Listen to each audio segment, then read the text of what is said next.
Vice President ka na lang ni Inday, boss. Kayo naman? Masaya na ako na naging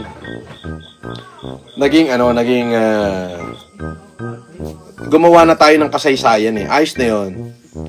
Diba? Kumbaga, yung oras na ibinigay ko para sa tao, para sa bayan ko, I think siguro okay na yun. This time, ang bibigyan ko muna ng oras yung mga supporter ko na nagtiwala sa akin. Siyempre, yung pamilya ko, yung anak ko. Diba? So, yun na yun. Gumawa ka na lang ng mabuti kapag may oras at meron kang means sa paggawa ng mabuti. Alam mo, yung politika, ngayon ko lang na-realize na yung ginastos kong pera doon sa 2 beses akong sumalang sa pagkasenador, ay kung itinulong ko na lang, mas marami pang nakinabang. Hindi mo kailangan magpolitika para tumulong ka sa kapwa mo. So, okay na ako doon. Siyempre, ba't ako nandito ngayon? Para naman si Nanang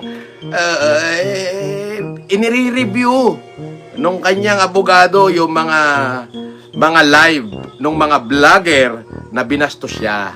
At pagkatapos ng Holy Week, siya magsasampa dito sa lugar nila doon sa mga vlogger na nang walang iya sa kanya. Ganun yun, yung ipinakita yung kanyang muka, ipinakita yung litrato. Actually, kilala nga ng Nanang Remy si food poison eh. Di ba? Ididibada na niya. Ganun na kasimple yun. Huwag na kayo magpalit-palit ng kung ano-anong mga profile. Bistado na kayo. Di ba? Alam mo ngayong mga panahon na ngayon, panahon ngayon ni Judas. Oo, ito yung mga oras na ipinagkakanulo ni Judas si Jesus. Mag-iingat kayo. Alam mo si Casper? Hindi naman Judas yan. Hindi, alam mo si Casper? Gumaganap sa sinakulo yan. Paminsan-minsan. Ako yung namamako. Ayan, oo.